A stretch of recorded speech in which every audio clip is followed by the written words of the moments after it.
Welcome to TFP, the Theatrefolk podcast. I am Lindsay Price, resident playwright for Theatrefolk. Hello, I hope you're well.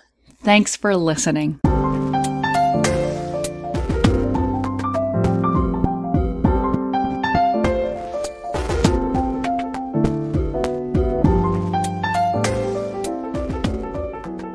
So today we have an interview with teacher, playwright, and cancer survivor Christian Kiley.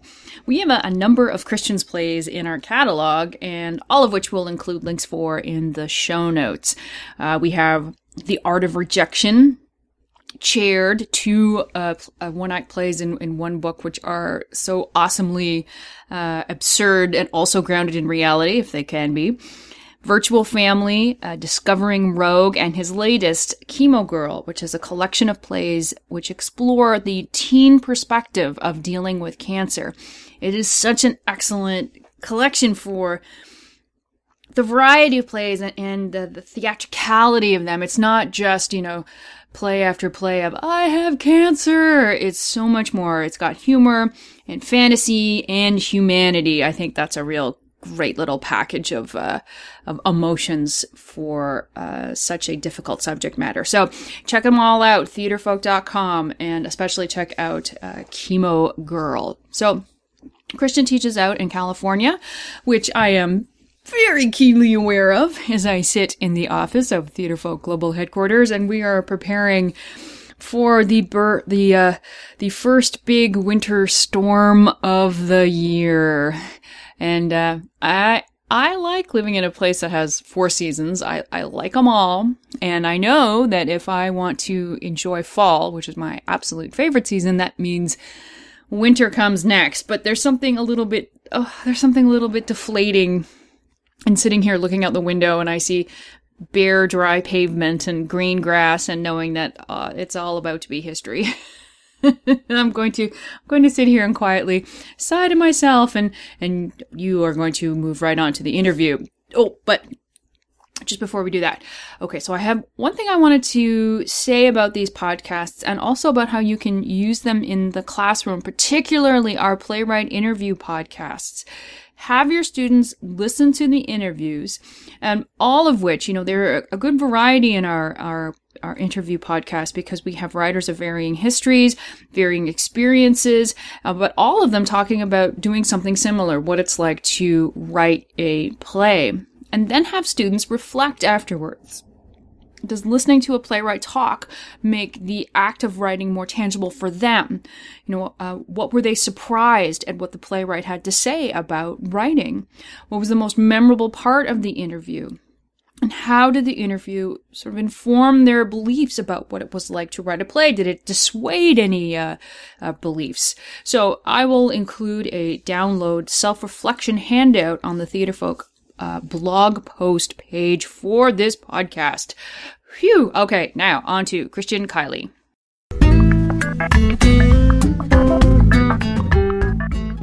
All right. So, hello there. Welcome to the podcast, and I am thrilled to be able to say hello to Christian Kiley. Hello. Hello, Lindsay. How are you? I'm very good, thank you. And you are all the way across on the other side of the North America in California. Yes, Southern California, Rancho Cucamonga. Now, where is that? Give me a city that I would know. Well, Ontario has an airport that you guys have probably flown into. Yes. I would think. Yeah, yes. The U.S. Ontario.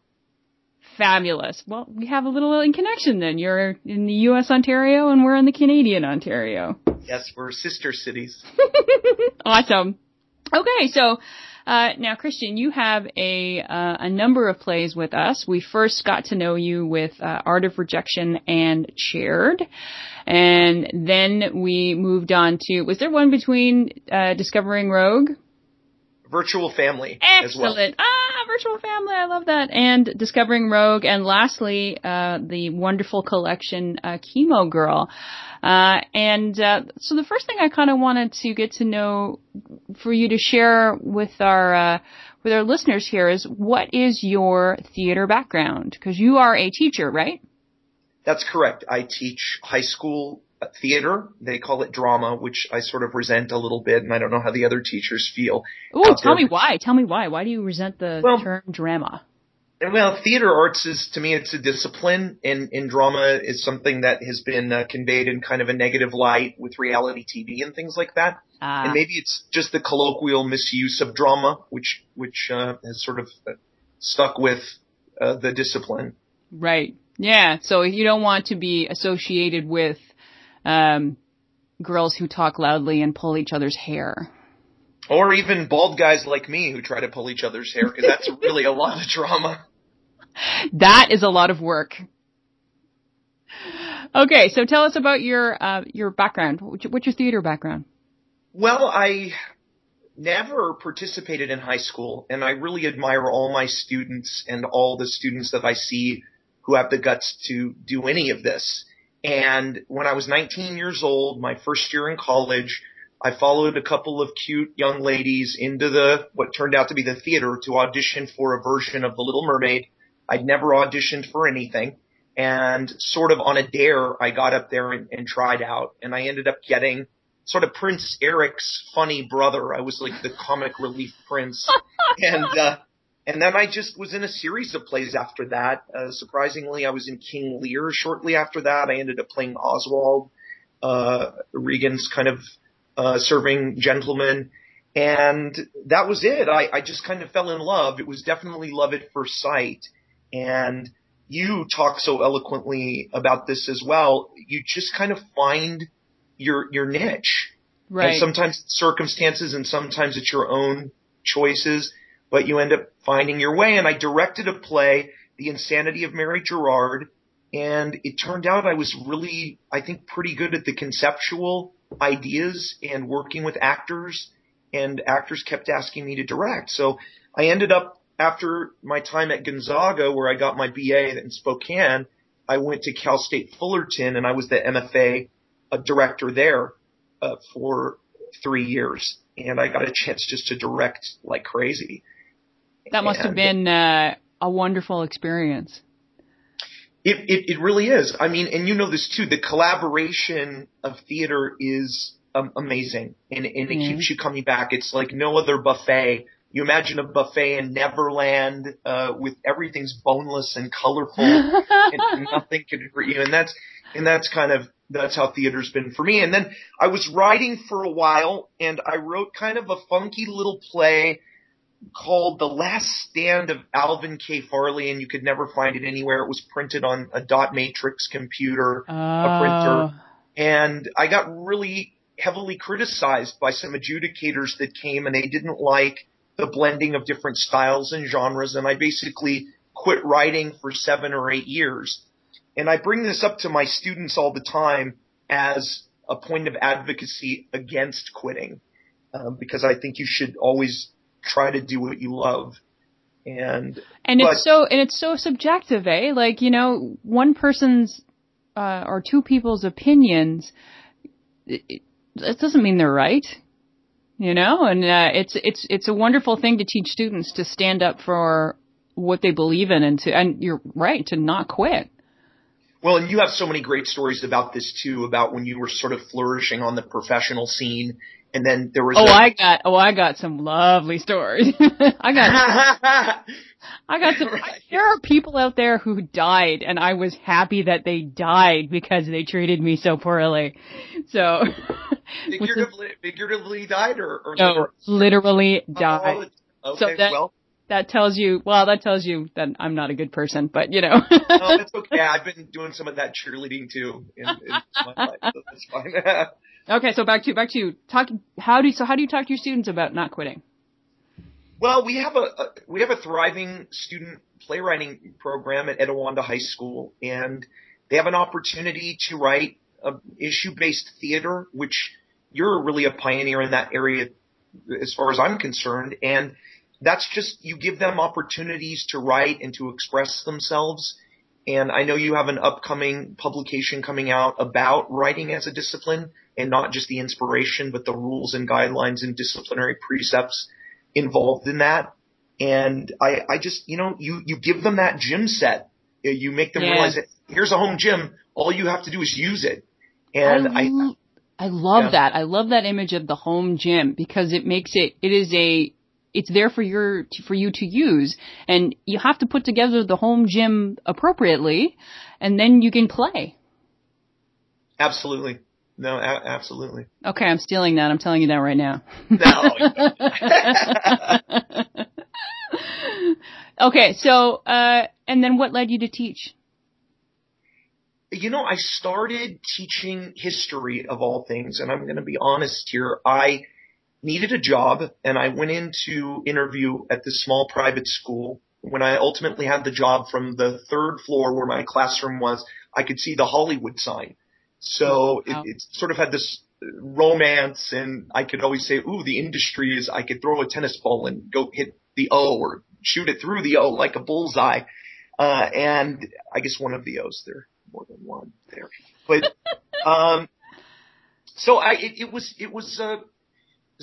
circumstance, and in the interview I even remember being asked, "Do you have any experience teaching history?" And I sort of went on some random diatribe about Abraham Lincoln or something, and I don't know how that sealed the deal, but I guess I'll always have to thank Abe for that, whether he's a vampire slayer or a president, for that opportunity. Or both. And then I just right. Well, and then I realized the thing I like most about teaching are these moments that you have just kind of spring out of nowhere in the desert or whatever, and suddenly there's this blossoming thing, and it's this moment that you have with the student where you have this aside and you're talking about a scene and they're listening, and there's an epiphany maybe on their part that they've discovered something.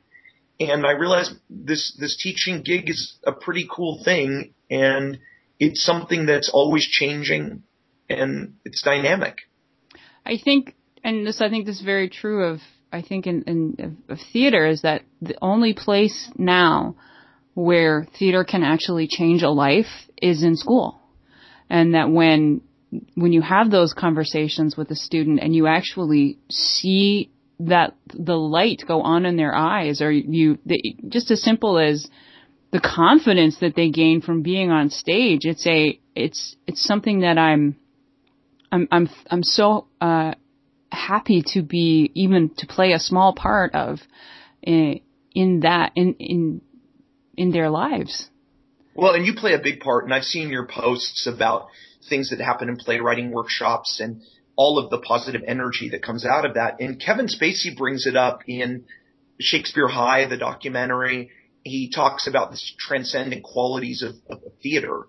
And you see it when you go to the grocery store and things like that. You want people that are going to interact with you in a warm and kind of sympathetic, compassionate way. And I think theater gives our young people the tools to do that. Absolutely. So. We're on the same page. We are. Maybe the same word. So now what led you to, so you have a history of writing, and you put it in the drawer for 7 years. So, were you working in the classroom again when the bug started to hit, or how did writing for students evolve for you? Well, and I didn't even know that there was a Theatrefolk or anything like that out there. So we had these opportunities to go to one-act competitions and do things. And I kind of panicked. I thought, well, what am I going to do? Am I going to have my own cutting of a Shakespearean play or some other play that I know? So I decided to write one, and I wrote a play, again, unpublished, and I doubt anyone else has ever done it. And it came in, I think, 4th place or something at one of these competitions, but there were quite a few comments about, that was pretty powerful, or it was a meaningful experience. And I thought, oh my gosh, maybe this is something. And I also enjoyed the process a good deal. I was aware of the fact that I'm never going to be stacking $100 bills with, 50 Cent and Jay-Z or something like that. But neither am I, Christian. Neither am I. But it's still. The other day I got a chance to see Chemo Girl and other plays, all 4 of the one acts at El Dorado High School in Placentia in Orange County. And I got a chance to meet with the cast beforehand and have a question and answer and all of that. And you know this even much, much better than I do. But sitting and watching your own words live on stage with the production that you had nothing to do with really, except for writing it, not the process of rehearsing, and then listening to and being a part of the crowd reactions is really magical in a way, and I say this with total seriousness and sincerity, that is beyond celebrity. You're so immersed in that moment, and I got a chance to bring my oldest daughter, Ella, to closing night of the Chemo Girl and other places, and it was just very emotional, I think, for both of us. Oh, I imagine it was just it's an experience. Like, I'll never forget the very first time I was sitting on the floor of the back of this barn when my very first play was performed and listening to an audience and going, oh, that is interesting. Like, that's what that feels like.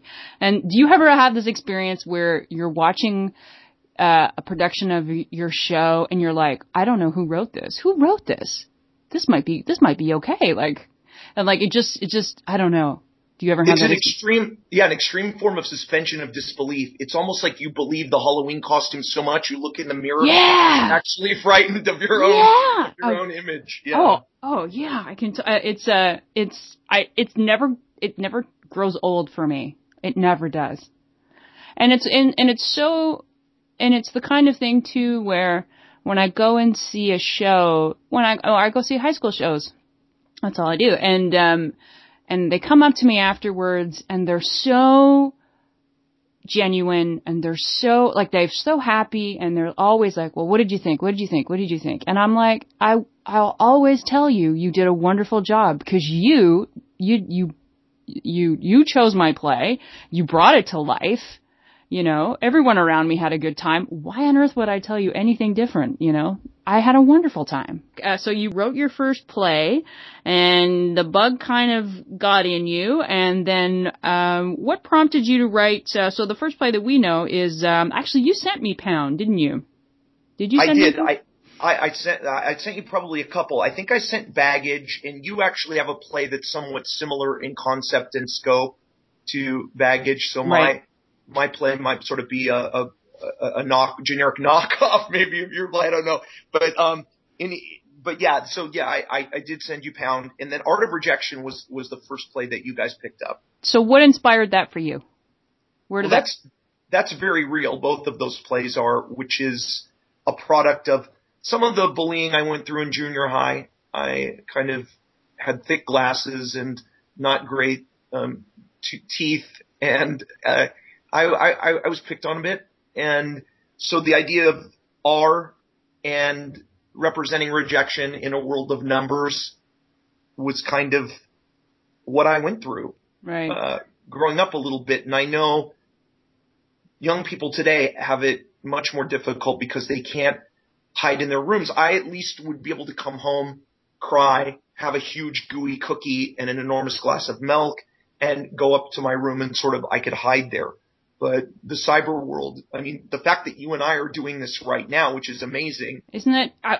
Craig and I were talking about that today. It's like, okay, so we're sitting in front of computers and you're, you know, all the way over there and I'm sitting all the way over here and we basically can have a conversation. It floors me. It's incredible. It's also a little bit frightening too, because I always get a little paranoid about, this means theater is sort of losing some of its traction.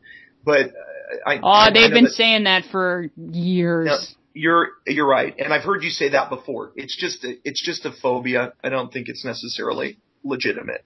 So, but yeah, the play is based on real feelings, and I kind of, even though it's a very serious subject, I like to throw comedy in there as well, because I think it's important to be able to laugh at yourself and the foibles that you've gone through in your personal history, which you're very good at doing this as well. So. Well, I think that what I quite like about your work is that there is that, I love that connection of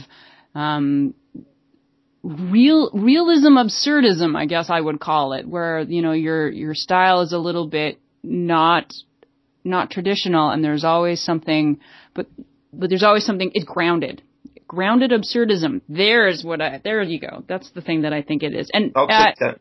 And it seems like that drawing from your own life is something that speaks to you. Why do you think that is?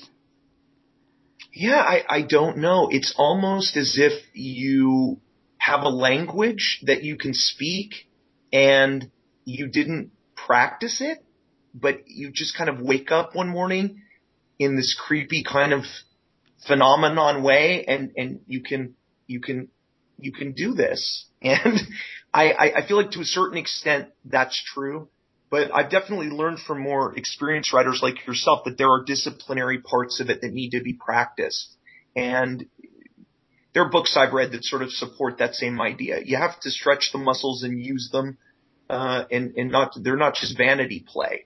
No, I think the style that, or not the style, the stuff that works for you is the stuff that works for you. You know, like there's no one way to do this crazy thing. And whatever gets words on, my thing is whatever gets words on the page is the method that works, right? No, for sure. I think the acting parallel is the use of substitution.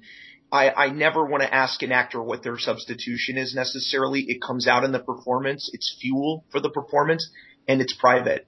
And I think it's kind of like whatever's in our tank. Some of us run on gummy bears. Some of us run on apple cider. Some of us run on just breathing the air, you know, and so it's different for everybody, like you said. Absolutely. So what is it like to have your very own sort of mini acting studio that you can take your work to and just sort of throw it at them and go, okay, guys, what do you think of this?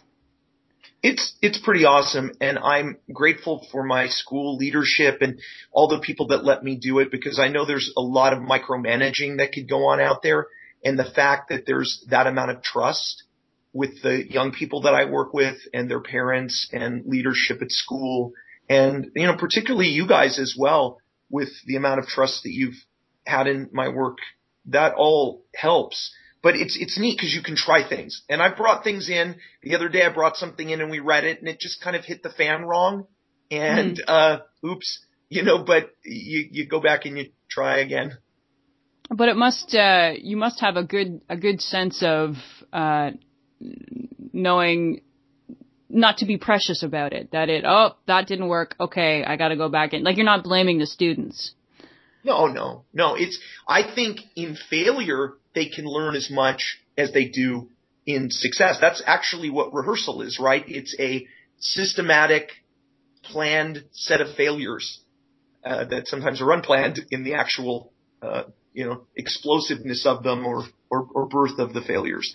I wish that was the thing that was actually taught in school. I think if students were taught to fail on a regular basis, I think that they would all get out into the world and be pretty amazing human beings. It's the safety net that holds everybody back. We talked about that very thing today, working on Shakespeare monologues and getting up there and doing something that seems wrong. You can call it playing the opposite or whatever. Terminology is less important on that. But yeah, the idea of just swinging out of your shoes and making the mistakes and learning that way. So as you have written over the years, has your process remained basically the same? Has it changed from your first play to now? Yes, I think revisions are much more important to me now than they used to be. When I first started writing, I would write something and there was sort of this false sacred quality to it, like it couldn't be touched. And I've seen you say or write that a writer who doesn't redraft or rework is that really, you know, a process-based writer. And I would agree with that much more now than I did. And I think that I like to kind of have that first step where it comes out of you quickly, and then you can piece it together later and break it apart. It loses a lot of the romance for me when I try to do too much in the way of structuring and planning early on. I kind of have to get the idea out all the way first and then shape it. Are you do you use computer all the time? Do you start with pen and paper? I like to write on airplanes sometimes when I'm traveling. Yeah. Or any mode of transportation when I'm not driving. And that's on whatever I can find. Art of Rejection, a lot of it was written on napkins and I think a barf bag from an airplane. That's not called a barf bag. It's an air sick bag. It's it's a helper on the airplane. Yes. But yeah, so I unfortunately, because of time, often I will go directly on to the computer, but it's not in the format or structure that it will ultimately be in when actors use it or work on it. My absolute favorite thing is writing on airplanes because there's nowhere to go. You can't work on the phone. You can't go online. And I'm going to a conference this weekend, and I'm actually plotting out what I'm going to do on my flight. Well, you can pretend, and really you don't have to pretend. The stakes are high because here you have this limited amount of time. So if you tell yourself, okay, when we get off the plane, Lindsay or Christian, we're going to have a draft of a play. Yeah. And it's kind of a neat, you're setting your own reality TV show. I'm not sure anyone would watch that. Watch the writer write. Watch the writer write. There'd be 2 of us. We'd be watching that. Who is gonna? It could be a competition. Which one of these writers will get their draft done first? No, well, yeah. You're in LA. You should pitch that. Right. I have some other ideas, but we can talk about that later. That's probably not for now. Oh my goodness. All right. So lastly, let's end this on a nice big general question. What does theater mean to you? After all this time that you've spent acting and directing and writing, what does it mean to you? Well, it's interesting, and that's such a great question. Theater is probably my oldest and longest standing friend. When a lot of other people have come and gone in and out of my life, theater's been a stable for me, and kind of a foundation, I guess, a stable force or a foundation. And especially when I was going through chemotherapy and I was writing Chemo Girl and other plays, it really was a medicine, and I feel like a medicine that I kind of created myself, some of it, and it's been amazing. I mean, it's been over 20-year relationship for me, so that makes it pretty special. And the characters that we write may come and go, and some of the accolades and accomplishments and holding your first script in your hand, which is an amazing feeling. And I hope that never ends, even if everything is online and people can download like crazy, which I love. But I hope we can always kind of hold it and it can be tangible. But theater will always be that way to me. And I still remember seeing my younger brother, being in plays. He was the boy in the Velveteen Rabbit when we were little. And I watched a lot of theater and I didn't really participate. But even then I could kind of feel that tiny little seed. And I think it's grown into something. Sometimes it's kind of horrific and it's going cloudward, but I think it's special too. I think, and that's why theater will never die, because it's so personal to every person who comes across it. It is a relationship. And I think that's pretty wonderful. Oh, well, that was just lovely. That was great. Thank you. It was a real treat talking to you. And thank you so much for taking some time and just having a little chat and a laugh about theater.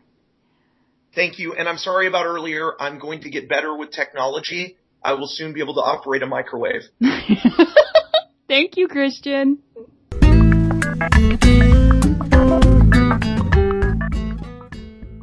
Before we go, let's do some Theatrefolk news.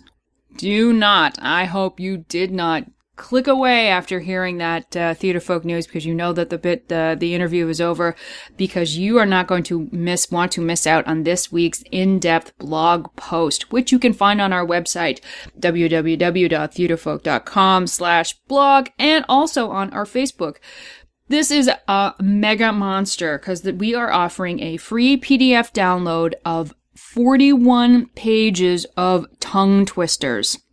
If you use tongue twisters as warm-ups, if you use them as part of your rehearsal process, if you use them in the class as icebreakers, if you use them in improv, you will not want to miss this document. 41 pages of tongue twisters. I have to believe that every tongue twister ever said out loud is all in this, now included in this one place just for you. As I said, go to our website, www.theatrefolk.com/blog, and get this download. Do it. Lastly, where can you find this podcast? We post new episodes every Wednesday at theatrefolk.com and on our Facebook page and Twitter. You can find us on youtube.com/theatrefolk. You can find us on the Stitcher app, and you can subscribe to TFP on iTunes. All you have to do is search on the word Theatrefolk, and if you're over there, flash us up a review. Give us a little insight into what you think about what we're doing, maybe what we can do better. Feedback is always, always, always welcome. And that's where we're going to end. Take care, my friends. Take care.